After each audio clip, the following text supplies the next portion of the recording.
आज की इस वीडियो में आपको बताऊंगा कि टॉपिक बताना जरा। कौन सा टॉपिक? कोई बता दो यार। अच्छा, कुछ टेक के बारे में बता दो कि जैसा हम सोचते हैं वैसा नहीं होता। मेरा मोबाइल पागल है कि सिग्नल कम भी होंगे और लेकिन नेट की स्पीड फिर भी ज़्यादा देगा।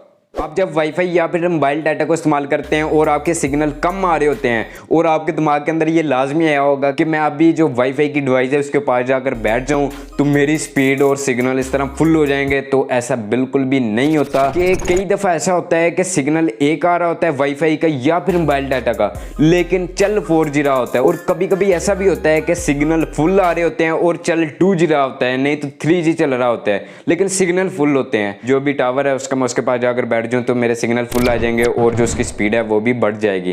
तो ऐसा बिल्कुल नहीं है। वो जो उसकी रेंज है उसके अंदर आप हैं तो सिग्नल एक भी आ रहा है तो आपको स्पीड फुल मिलेगी, 4G मिलेगी। अगर नहीं तो सिग्नल फुल है फिर भी आपको स्पीड नहीं मिलेगी, 2G मिलेगी या 3G मिलेगी। मैं मोबाइल लेने जा रहा हूँ तो 8GB रैम वाला बेस्ट रहेगा या फिर 16GB रैम वाला बेस्ट रहेगा? परफॉर्मेंस के मामले में आपके पास एक 16GB रैम वाला मोबाइल है और उसके साथ ही 4GB रैम वाला मोबाइल है, लेकिन जो 4GB रैम वाला मोबाइल है उसका जो प्रोसेसर है वो बेस्ट है, वो मतलब हाई है इस 16GB रैम वाले से। तो 4GB रैम वाला मोबाइल बेस्ट है कि आपको सिर्फ और सिर्फ रैम के ऊपर डिपेंड नहीं करना कि इसकी 16GB रैम है तो मैं यही लूँगा।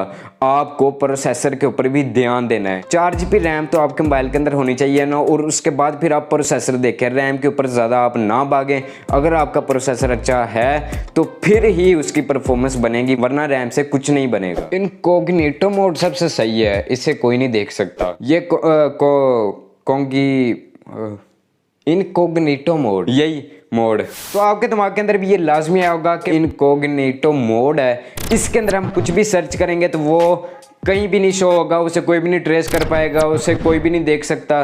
तो ऐसा बिल्कुल भी नहीं है। जब आप इस मोड के अंदर होते हैं तो सिर्फ और सिर्फ आपके मोबाइल के अंदर वो हिस्ट्री वगैरह नहीं सेव होती, बाकी उनका जो भी प्रोसेस है सेव करने का पीछे सर्वर के अंदर वो सब कुछ सेव होता है, वो सब कुछ वैसे ही होता है। मेरे पास 2 चार्जर हैं, एक 10 वोल्ट का और एक 18 वोल्ट का। तो मेरा ख्याल है कि मैं 30 वोल्ट वाला चार्जर ले लूँ और उससे मेरा मोबाइल इस तरह चार्ज हो जाएगा। जब आप अपने मोबाइल को चार्जिंग पे लगाते हैं तो तब आपके दिमाग के अंदर ये लाजमी सवाल आया होगा कि मेरे पास अगर 100 वोल्ट या फिर इससे ज़्यादा या 60 वोल्ट का चार्जर होता तो मैं अपने मोबाइल के साथ लगा देता तो मेरा मोबाइल इस तरह चार्ज हो जाता, मतलब 5-6 सेकंड के अंदर चार्ज हो जाता। तो ऐसा बिल्कुल भी नहीं है कि आपके पास अगर 2 चार्जर हैं, एक 18 वोल्ट का एक 10 वोल्ट का, एग्जाम्पल ले लें, लेकिन आपका जो मोबाइल है वो सिर्फ और सिर्फ 10 वोल्ट तक का सपोर्ट करता है, लेकिन जो आपका मोबाइल है आपको उसके ऊपर ध्यान देना है कि वो कितनी सपोर्ट करता है चार्जिंग को।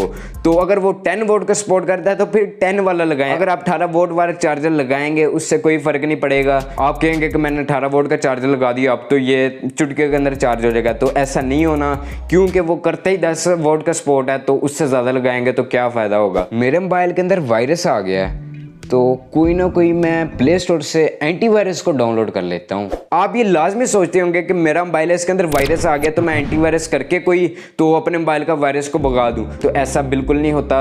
क्योंकि जो आपके मोबाइल के अंदर अपना क्लीनर है उसके ज़रिए से अपने मोबाइल को स्कैन करें। जब आप कोई प्ले स्टोर से एंटीवायरस को इंस्टॉल करेंगे वो खुद स्पेस लेगा और खुद वो आपके मोबाइल को स्लो करेगा, तो उसका कोई फ़ायदा नहीं है।